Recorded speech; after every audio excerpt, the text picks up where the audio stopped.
Hi, everyone. Hey, Darren here. And Brandon, welcome to the White Hatter News Update Show. Yeah, kind of like a week in review, what happened in the past week, right? Yeah. Basically. Yeah. Let's talk about some updates from us. Absolutely. From us, for those of you who are subscribed to us here on YouTube, if you're not, please subscribe. It really helps us meet our goals. Yes. We uploaded a new interview with Dr. Patrick Markey, researcher on video games and an author of an award-winning book. Just a great interview. You know, what I like about Dr. Markey is the fact that although he's an academic, he doesn't speak in academic speak. Mm-hmm. Hello, Brandon. He actually brings a humanistic approach to this, where his research he puts into plain English so that families, parents, anybody can understand what the research says. But he really destroys a lot of the myths associated with gaming and all the evils of gaming, especially when it comes to violence. Mm-hmm. He's given testimony in the U.S. Senate, in the Congress. I mean, he's it's just a good interview. And for any parent who has kids that play online games, and what kids don't, mm-hmm. right? This should be a must-watch, because it will help to calm a lot of parents down who are concerned about gaming, right? Yep. It really does. So check it out. It's on our YouTube channel. Yep, link is down below in the description. Yeah. Update coming up, webinars from us. This week we got a couple webinars coming up. So we are doing our Q&A office hours this week. So and anybody can call in for that. Or sorry, call in. Call in. Hello. No, it's a webinar. That's right. Anybody can connect with us on that link and ask us any question about anything digital in the digital world. And if we don't know the answer, we know somebody who does, but usually we're able to answer those questions. Right? Our grade 6, 7, ages 12 and 13 webinar for kids and families is up this week as well. And you're doing that one. I'm doing right? that one. Right. And next week is our privacy and security roundup for businesses, which is kind of like this show, but once a month, but only about topics for businesses. You know, this week I'm excited because one of our Thinkable Thursday recordings that we'll do for it to be produced in a couple weeks is I'm actually talking to a Canadian privacy lawyer whose specialty is in the area of online privacy, and I got some great questions I'm going to ask him, right? Because I think these questions are something that every parent should know about. You know, like a good example, if you're a teacher and you're doing these Zooms or you're doing these platforms with your kids and you see something going on in the background in the home, what kind of liability is associated with a teacher on that, right? So I got some great questions I'm going to be asking him, so check it out. Yeah, check it out. In the news. In the news. So last week, a couple topics came up of relevance in the news. First we're going to talk about is a new variant of an Android malware that steals credentials, such as dating and social media accounts and banking and email logins and such. The artwork looks like the guy off of the Fantastic Four. The malware is called BlackRock. Okay. All these names. So what does it do? Apparently, so this piece of malware targeting Android devices camouflages itself as a Google update request. Excuse me, I'm just going to go onto my iPhone. Not sponsored. It continually asks for more privileges in such a way as full access, and it goes after your Outlook, Gmail, Google Play, Uber, Amazon, all those things. Now, there's no doubt that the Android phones are more, you can do more things, right, with Android phones compared to the iPhone. I mean, they're more powerful if you look at in terms of like an equivalent hardware between Android and Apple. Yeah. The Android's more powerful in terms of what it can do. But why is it so much more vulnerable to this stuff rather than the iPhone? Well, because it's more open. It's closer to a computer than it is the Apple platform. It's kind of like Apple's, it's what, a sandboxed platform. Yes. Right? And what does that mean? It means Apple kind of controls everything, because Apple's a bit of a control freak.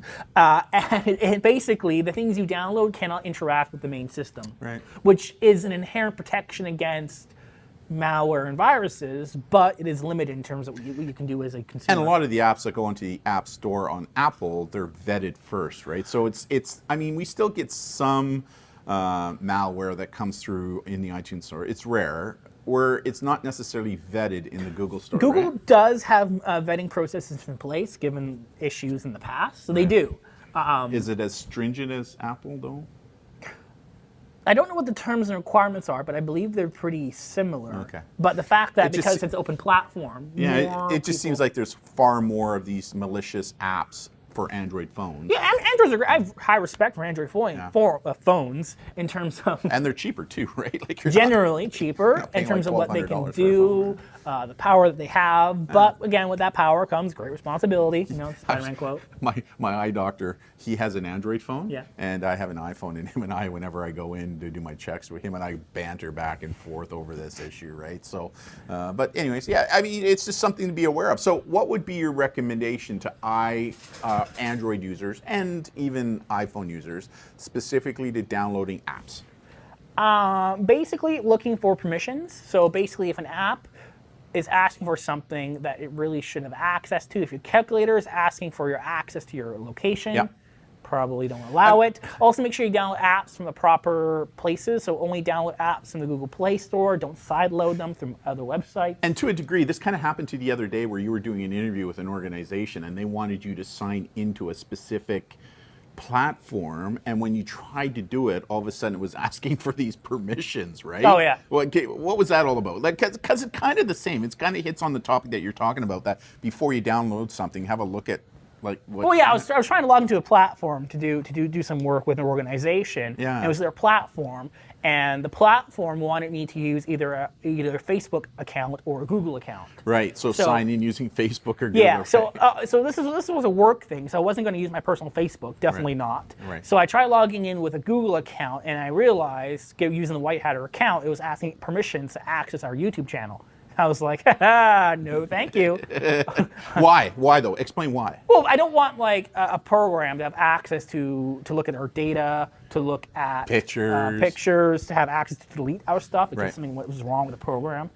So this is very common where young people and adults, with convenience comes vulnerability, right? Like a lot of these apps now that are being downloaded, they offer you to sign in using your Facebook account or your Google account. Like you don't have to remember all these passwords. Yeah. So you just click one of those two to sign in. But by doing that, what are the dangers that our viewers should know about? Well, if you're connecting to, I mean, yeah, it's an easy platform. So instead of logging in through creating a whole new account on that particular platform, you can use an account you've already made, be it your Facebook or Google account, that connects automatically. But the issue is, if it's your personal private account and it's asking for your name, your contacts list, some of those platforms may ask for more information than needed. That's why whenever I create an online account for anything, I always go create by email. And I manually create an account for that particular platform.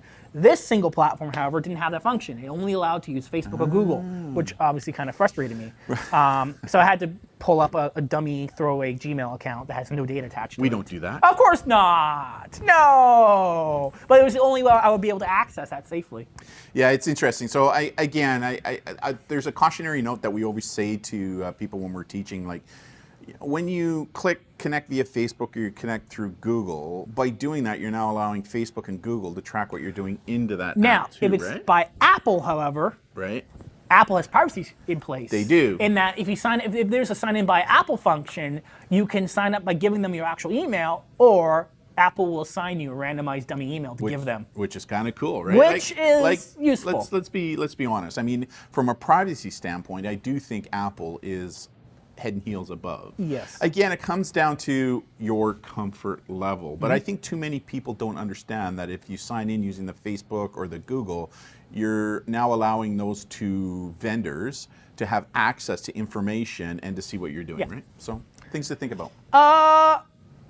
All right. I brought this to your attention knowing that being the academic that you are, that you would drill down deeper on this one. Because when I read this, and when I read it was coming from the University of Ottawa, I went, oh, Brad, it's going to like this one. So apparently the University of Ottawa Student Union has released this letter saying the University of Ottawa is intending to use a piece of software, and the company is there on the screen, and they're concerned about the privacy of the students who may be forced to use this software in order to prevent cheating during exams. Makes sense. So how it works is the university hires this company, Respondus, or whatever it is.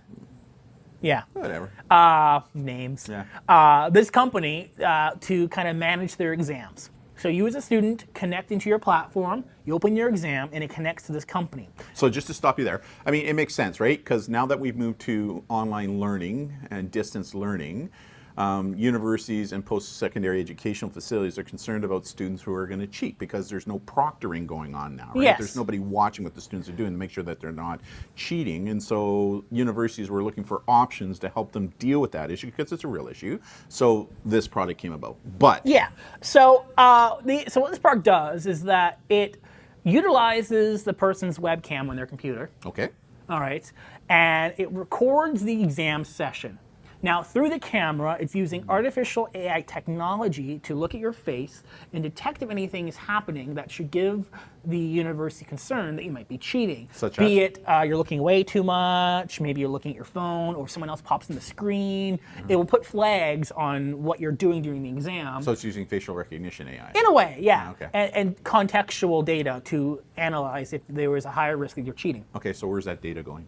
Well, here's the concern about what the student union brought up. One, again, where's the data going, and what about in regards to the company? Where's it being stored? And the company is an American company, which means if the data is being stored. Now, I don't know for certain where the data is being stored, but if a university is storing the data, that's a lot of video data to store, which is expensive. And what are they doing with it?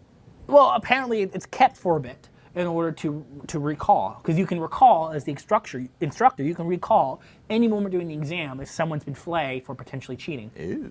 Now, interesting, here's an article from the Fulcrum, which is like a Canadian news privacy organization, and talking about some of the concerns, such as, what about those students with various attention disorders or some other disorder? Oh, good point. Let's say you're doing something abnormal, but you have some sort of physical manifestation of whatever it is that's causing you to act abnormally. Would you then unfairly be targeted to say, hey, you're cheating just because you're doing something? Well, Yeah, so like there's say you have a accessibility. tick or ADHD, like you say, we're constantly looking like this, and I'm not saying all ADHD people do that, but they call it attention deficit disorder for a reason, right? So it's not as if you're going to be watching the screen, you're going to be doing this every so often, right? Good point, because AI is not smart enough to understand context. Yeah, or if they walk up and do a circle or something, right? So there's a lot of concerns in regards to people unfairly being targeted as potential cheaters. Yeah. Also, if the software is being used and you install it on your computer, based on this research from the investigation, it installs the program at the kernel level access of the student's personal device. When you say that, I think popcorn. Okay, right? now, Kernel. So what does that mean? Put that into English, basically, Mr. Academic. The kernel is the root, the basic, the underlying foundation of the computer. It has root access, complete control. The brains? The brains. So this thing installs in the brains of the computer. Because what it's looking for is any devices that are plugged in might help you cheat. Well, that's concerning to me now. Like a good example, so if it's my own personal computer that I own, and I'm giving the university and this company permission to download this at a kernel level in the brain, that means they now have access to my personal computer and everything potentially that's on that computer. Yeah, and that is a concern. And if a third-party program is having access to that, if there's ever a coding issue with that program, maybe an external bad actor could leverage that and exploit that. Now, what's interesting is actually in the author here, they looked at the terms and agreement for institutions. Yeah, and basically, like what kind of liability does this if you're an company institution, you choose this in the paperwork, in the contract. They say the company is not liable for any hacks, exploits, data breaches. If you, as a university, wish to use this, you cannot sue them. See, and people don't read that stuff, and that's the problem. Like, I would have thought, being the layperson I am, that would all be looked after. Like, no, if you fail in making this code secure, you can be. Because now you just put my entire system at risk as a result of that. And who knows what the back end looks like this. Yeah.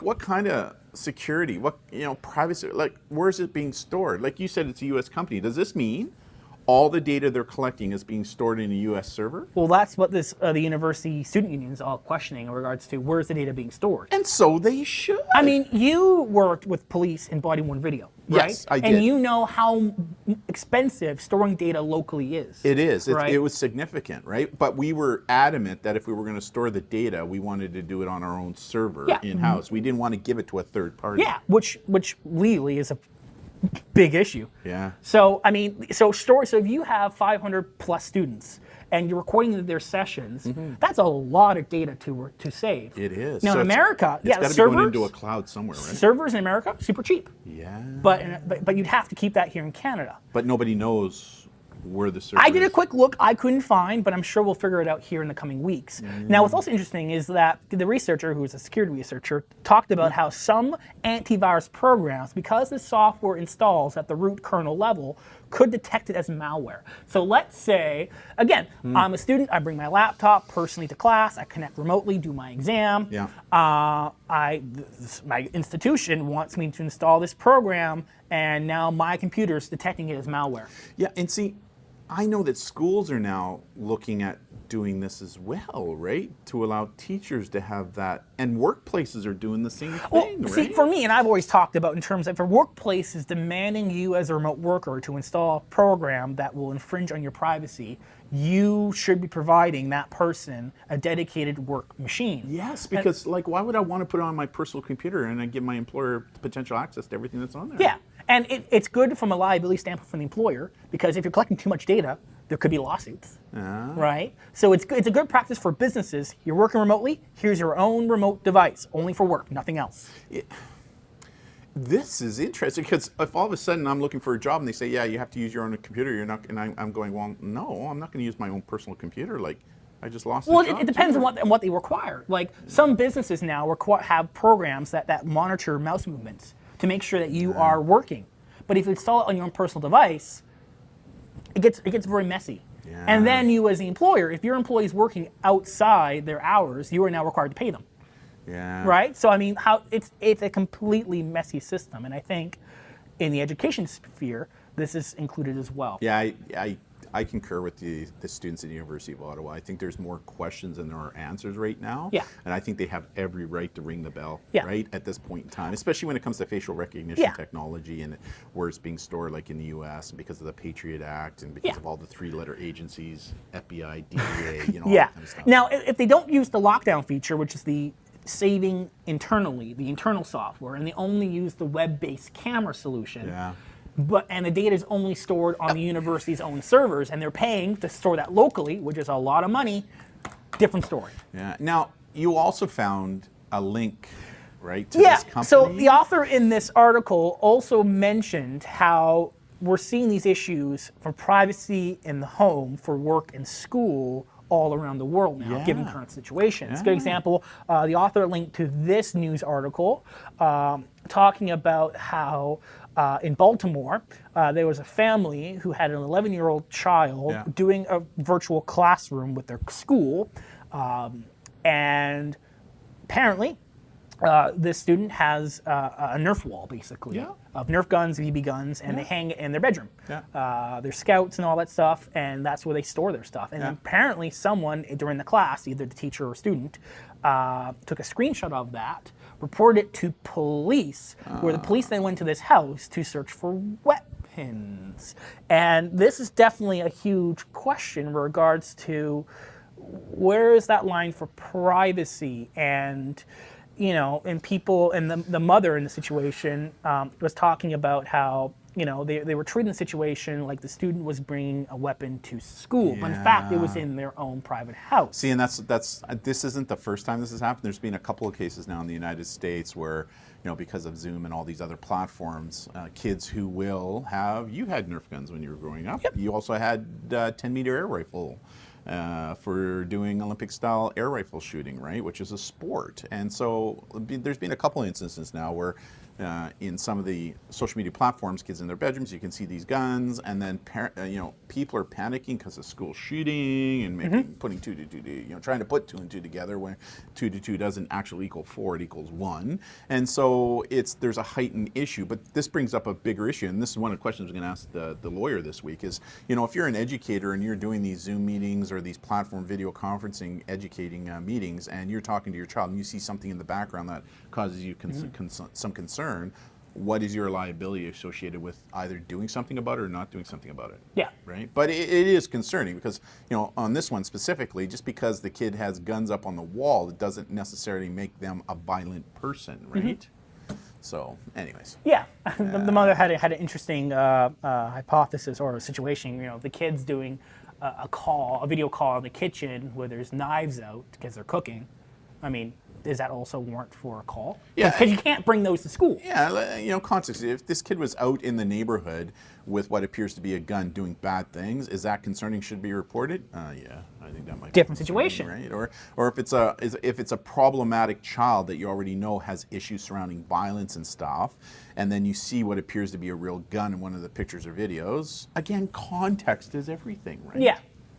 So yeah, it's a whole privacy issue with bringing business and school into the house now in video in regards to privacy and such. I mean, we wrote an article on saying that parents, wherever possible, should pick one place in the home where any kind of video online learning should be taking place.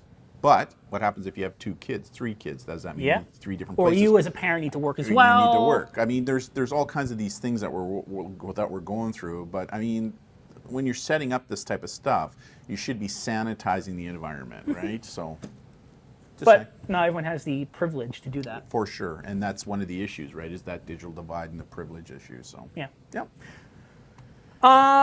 U.S. military getting critiques this week in regards to their usage of Twitch and online gaming for recruiting purposes. Yeah, and I mean, this is nothing new in regards to military organizations using games. A lot of businesses are now using it in recruiting. True. Right? In regards to recruiting because we know where young teens are. That's right, and as you can see in the picture, the U.S. Army actually has their own video team. Yeah, I know. Like, you join the Army, become a video game player. Now, the issue happening here is allegedly, a couple of news organizations picked this up this week or last week on how Twitch, which is the primary kind of streaming platform out there right now, on the U.S. Army Twitch page, they were doing prize kind of giveaways. Right. But apparently the link to those giveaways sent them directly to recruiting pages. Yeah, there you go. So I mean, so Twitch was like, guys, you can't be doing this. Yeah. So I mean, and people were criticizing because many people who watch Twitch are under the age of 13. Right. So I mean, you're sending them to recruiting pages, and they're not even old enough to recruit. Right. So I mean, yeah, it's a whole issue. And it's not specific to the military, right? It happens in the tech field. I mean, wherever kids and potential recruits could be located, then you're going to have companies and governmental agencies like the military, like the police, like the FBI go for recruitment purposes. But I mean, if they were setting a trap saying, hey, listen, you just won a prize, you click on it and go to well, yeah, what kind of a prize is that? Right? Like, come on, let's think about this, right? Yeah. So Twitch said, no, stop that. Yeah. This next one is, this comes from our friends at the Cyberbullying Research Institute, right? Justin, Patchen, and Samir. This is your specialty. This is what has really interested you, and you're doing a ton of research in this area, right? So from their numbers, they do a lot of research on sexting, nudes, and semi-nude images being sent and shared and received. So they were comparing so they did a research data set in 2016, and most recently in 2019. 4 years later. Where they asked and they compared the numbers. And apparently, given their numbers, they have seen an increase of teens sending, receiving, asking, or being asked for nude or semi-nude or full or almost nude images. But that increase is only 2%, right? Depends on the context. We can see about 4-ish%, sometimes 8%, depending on the context. It's still not in the epidemic levels that a lot of parents, like, I still read this. Like, I read an article just the other day where teachers and parents were going, every kid is doing this. Every kid right now is sending nudes, right? It depends on the context, because the news media oftentimes hears the word sexting, and consumers often hear the word sexting, right, and they instantly think about, oh, it must be nude images only. Yeah, but that's what the teachers and parents are saying. Like, in these articles I was reading, it was the teachers and even parents going, yeah, the kids are sending nudes. Like, nudes are, like, everybody's doing it. Well, yes, that does happen, but not everyone. And the numbers are also a bit misleading sometimes. Because a lot of researchers, because I've read over 300 research articles about this. He has. And basically some researchers define sexting as text-only messages, Right. sexy messages, Right. nudes, or semi-nudes. Okay, so let's just stick because I think the one that concerns parents the most is nudes. Nude only. Nude. Okay, nude. so nude not only. semi-nude, like a bathing suit or just a little butt shot or a bikini. Nudes. Right, Let's so just talk about naked pictures. If you're looking at fully naked pictures being sent, shared, and received, roughly of what I've read so far, you're looking at closer to about 8% of nude only. And I hear that message from the kids clearly. A lot of them are being asked to send nudes, right? And Yeah, it's usually those who identify as male asking those who identify as Yeah, female, and we see this here in the stats of young people being asked for nudes and semi-nude images. Like obviously, being asked is much higher than actually the sending and but the receiving. actually sending of them isn't. And of that 5 to 8% that are actually sending nudes, how do those nudes take place, Brandon? Like, is it that they're just sending these nudes to anybody? Well, typically it happens within trusted romantic relationships. Right. Usually someone they've been with a while, and then they are comfortable with that person, and they send it to the person. Okay, and of that 5 to 8% of nudes, how many of those that are sent are then go public? Very small. We can see actually the data that the Cyberbullying Research Center gathered in regards to shared with and shared without permission. So you sent or received it. People who shared with permission, very, very, very low. And again, these numbers including nude and semi-nude. Right. So, I mean, anytime any nude goes out there, it can be devastating to a young person or even an adult. Let's be honest, right? Even one, right? But again, we now know, based upon the good research that is being done, very small percentage of teens are actually sending it out, right? And of those who do send it out, it usually takes place within a relationship. Yep. And even those pictures that are sent into a relationship, it is very rare that they are made public outside of the relationship. Yes. But when they are made public outside of a relationship, those people who are doing that should be held accountable. Yes. Right, that's clearly in Canada. It's distribution of an intimate image, and somebody should be done for that. And for those people, the other thing a lot of people don't know when it comes to news is, if I'm sending you an unsolicited message going, "Hey, send me a nude," and you send me back a message saying no, and then I come back and ask you a second time after you said no, I potentially can now be arrested for criminal harassment and luring if you're under the age of 18, right? So this is important to understand. No is a complete sentence. There is no ability to negotiate.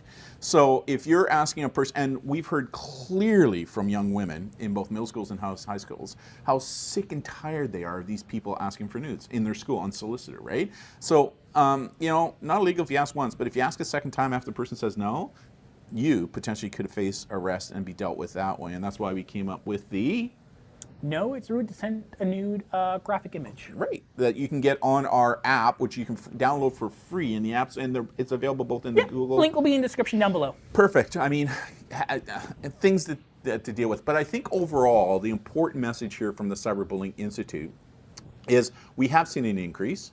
Very small, shouldn't surprise us, because like it or not, again, the other thing that parents don't understand is, we still see a difference between the online world and the digital world. To the kids, it's just one world, what we call on life. So it shouldn't surprise us that with more kids turning to technology, we'll see a little bit of an increase per se, but it's not at the epidemic levels that people think it is, but it's still a concern, because like it or not, as soon as you hit that send button, there's no pulling it back. Perfect. Yeah. Thank you, Cyberbullying Institute. They do great work and great research on this topic. They do. They do. Interesting article popped up this week in our local CTV News, Toronto, talking about high-tech thieves are using high-tech methods to break into cars and steal cars. I actually wrote a memo that to all police departments 4 years ago, just before I retired, about this, because we started seeing this about 4 years ago.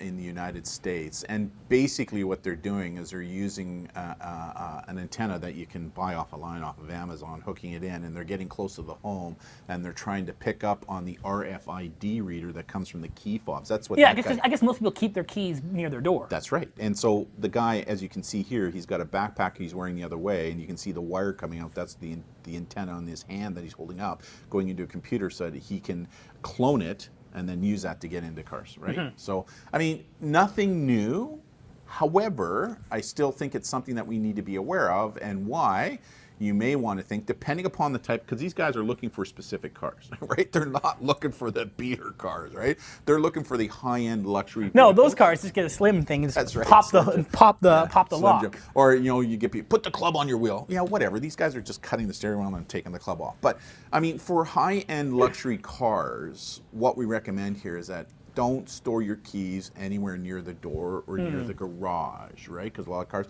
because these things have a range of about 30, 40 feet, right? So make sure, and there are even some people, there are some companies that have come out with little Faraday bags for keys now, right? So, Oh yeah, like a bowl with like a lid. What's a Faraday? What's a Faraday? Basically, it's a cage, a metal cage that prevents any electronic signal from entering the cage. Again, with convenience comes vulnerability. Yep. I mean, it's convenient that you don't have to have a key to put in a turn, right? It's convenient to have the key fob and that kind of stuff. But with that comes vulnerability. Here's a good example of vulnerability. So for those of you who have luxury vehicles, you might want to think a little differently about where you're storing your key. Now, you brought up a really good point on the BMW. So the new BMWs now have, through the Apple Key. So Apple has a new function in their they do ecosystem that allows you to store your car virtual keys in your phone. Yeah. That allows you to use your phone, unlock your car, and start it and such. Yeah.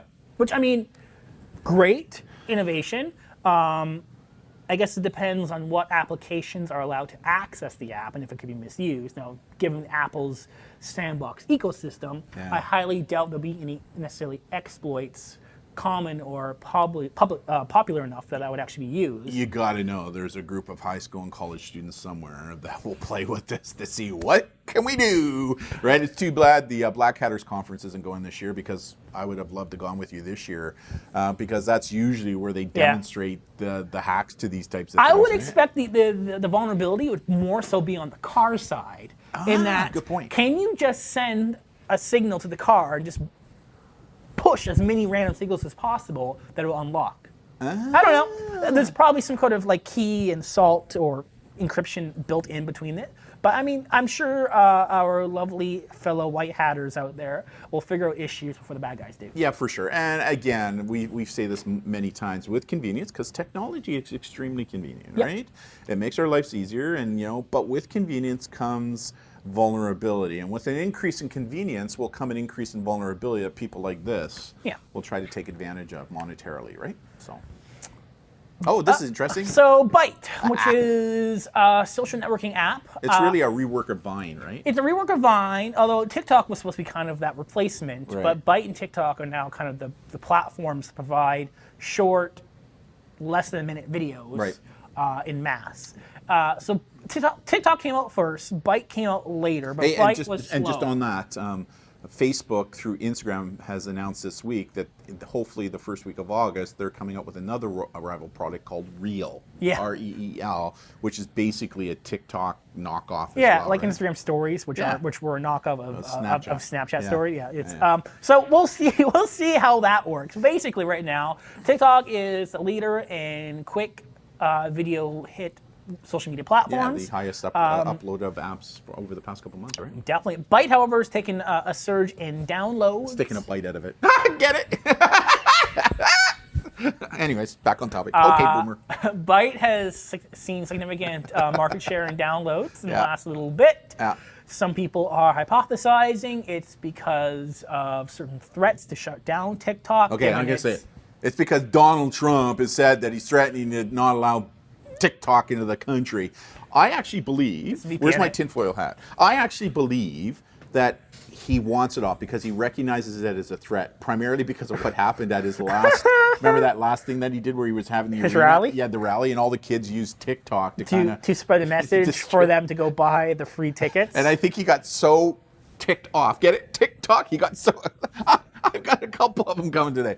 He got so ticked off that he's now decided, and I think it's going to happen, that he's just going to say, well, we're going to ban it in the United States. And people say, I think the First Amendment will protect from that. Okay, here we go. When has he ever cared about that? Like, really? Like he'll do it, and it'll get challenged in the courts. But by the time he gets out of the courts, it'll be a year from now, which means he'll probably be out of office. Who knows? He might stay in office, but he doesn't care. He'll just do it, right? So the kids are now looking at Yeah, then the alternatives. kids just use a VPN because they know how to do that and just use a VPN and download it elsewhere. Yeah, it'll be They interesting. just use a VPN, get it from a different. They'll use a VPN and get it from the Canadian App Store. You know, good point. Right, see, there we go. So, what's interesting on this one though is that you know how these companies, you know, Byte and now Instagram, Facebook, they recognize the market that TikTok has and they want to bite into it, right? For TikTok, this should be a pat on the back, right? Because TikTok's lucky because Vine died. yeah, good. Yeah. If Vine was still around, TikTok wouldn't exist. If it wasn't owned by China, somebody says that. China. If it wasn't owned by China, there probably wouldn't be as much controversy over it, right? I mean, because there's still that court case in the United States in California where a computer researcher found that it was actually downloading a ton of other information off of their personal device. And it's like, why are you doing all that, right? Which isn't disclosed in their TOS, terms of service, or their privacy statement. So there is some concern there, right? Yeah, but I mean, given all the apps someone's downloaded in their lifetime, I mean, assume all the apps you download, all the data probably goes to one or two companies anyways. Yeah, companies, but this is a country sponsor, you know, because like it or not, in China, any Chinese company has to allow access to the Chinese government. Yeah, well, Tencent, which is a massive. Is that a singer? No, it's a game company. It's a company that makes games. Tencent? It's a company based in China that makes Right. games. Most Right. mobile games are either funded or made by Tencent. Right. And I mean, it's just one app, and people like to target this one app. It's a bigger issue than just this one app. But it is interesting to see the uptake in Byte, right? And you got to ask yourself why. If it's not because of the threats that Donald Trump is making, is it because people It could be fatigue. Yeah, fatigue, or are they looking for something different because maybe things that are going on TikTok? It's interesting. I mean, but this is another reason why we say to parents, don't chase the apps, right? Because these apps change all the time. The question is not the app; it's what are the kids and even adults doing on the app, right? That makes it safe or not safe, or desirable or less than desirable. Well, speaking of state actors collecting data or stealing data, The Rooskies! So apparently UK, US, Canadian cyber spies have been putting out warnings in regards to supposed evidence in regards to Kremlin-based hacking agencies for hacking into North American and European COVID-19 research facilities to look and steal data on vaccines. Like it or not, I mean, this is big business, right? And I think the country that comes out with the first vaccine for it is going to make a bajillion dollars as a result of that. So, you know, Russia, why wouldn't, and I think the other reason Russia, if it is Russian, some of these other state actors are doing it is because they want to be able to throw some monkey wrenches now also into the US elections that are coming up as well. I mean, it's just, they're stirring the pot, which is what they're doing, right? Because even the Canadian Center for Cybersecurity has this Yes. alert talking about, they didn't specify What state? what publicly on the Canadian official page, but they said, hey,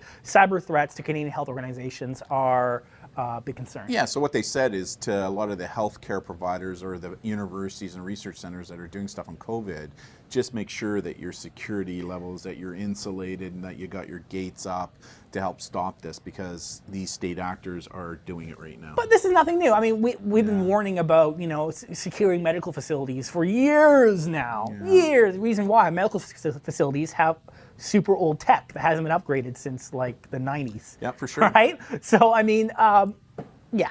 Hey, it's kind of funny because, again, at the doctor's office I was at, they were still using a dated, like Windows 8 or something like that, PC system. And it's because the entire medical system they're on are not really compliant with Apple products per se right now, right? So, but the other concern here that they mentioned, which is a even better concern, is they said that, you know, ransomware is a big deal with you know, if you're a research company doing all this research and all of a sudden these people, these state actors are getting in and hitting it with ransomware, you're stuck, right? Like, oh my God, you're going to have to pay the millions of dollars they're looking for to get the key to unencrypt it, right? So again, it's an issue, but you're right, this has been going on for years and we need to be aware of it. So Last story, kind of a fun little upbeat story. Apparently there's been a drone. is that what that is? There's been a drone just the hell is scanning that? the Atlantic Ocean for the last 4 years on their 4-year missions. I know. I found this and I brought it to your attention because I wanted to talk about this. It's kind of like Star Trek, right? The Goldie Bowl, you know. But it's been an autonomous submarine drone. Looks like a missile. Yeah, or something else. But anyways, it's been doing its thing like autonomously. So how does it get its power? Like Well, apparently it surfaces every now and then. Who does? The drone. Oh, do they? The torpedo thing. Torpedoes, whatever it is. But I just thought it was really cool that this thing has been, I wonder how many ships has it hit or something, right? Like it said it had to go in for repairs once or twice where it was scraped. And what was it scraped by? Did it get hit by a tanker or like what is it? A whale. or can you imagine being the U.S. military or a military, like Canadian ship, right? Out in now our Canadian ships are more like rowboats. But anyways. But can you imagine being out in the ocean in a war zone, right? And all of a sudden your sonar picks up on this thing because maybe it's in the area and because it doesn't know any better because it's just autonomous. And then you pick up on this thing. First thing you're going to think it's a freaking torpedo, right? I mean, unbelievable. But again, what I think is really cool about this is that totally autonomous and it's been mapping the ocean. Yeah. One of the greatest unknowns of planet Earth. Yeah, for sure. A good show today. Yeah, really good. Some good topics. Yeah, some good topics. Looking forward to this week. I mean, you've got the grades 6 and 7 presentations, right? Q&A, and then following week is our business security news show. And you've almost, like, I think you're like at 99%. Almost. Done, I'm waiting right? on a special project coming in. It's going to be a giant white hat cutout with lights. Yeah, you're almost done. You're like 99% done with the studio where we're going to have a second set and stuff. So that's kind of cool, what it is that we've been doing, getting ourselves ready for September, for the new school year, and waiting to see what that new school year is going to look like. Because I still think that we're not going to be into schools full time. Well, we're prepared to go virtual. Yeah, We're already doing it. We're already doing it, and we're doing it differently, right? Like we really are. I'm going to toot our own horn because I think we have the right to. Toot, toot. The way that we do virtual is totally different. It's not a Zoom event, right? Like the quality is different, the delivery is different. It's just different, right? And so that's what. And again, all credit to you because of what it is that you've done and how you've been able to make this Frankensteinian set the way that you've been able to. Can't tell on the screen, No, but you I mean, can't, like, but- there's screens everywhere. Yeah, it's just amazing, right? So I should put a camera, like a webcam behind us. We can like show people like behind, going, yeah, welcome to the studio set. Yeah, for sure. But yeah, nice job, Yeah, nice job. thanks. So, on behalf of myself, I'm Darren. And Brandon, thank you so much for joining us, and we will see you again on the White Hatter YouTube News Show. Yeah, see ya. Bye everyone.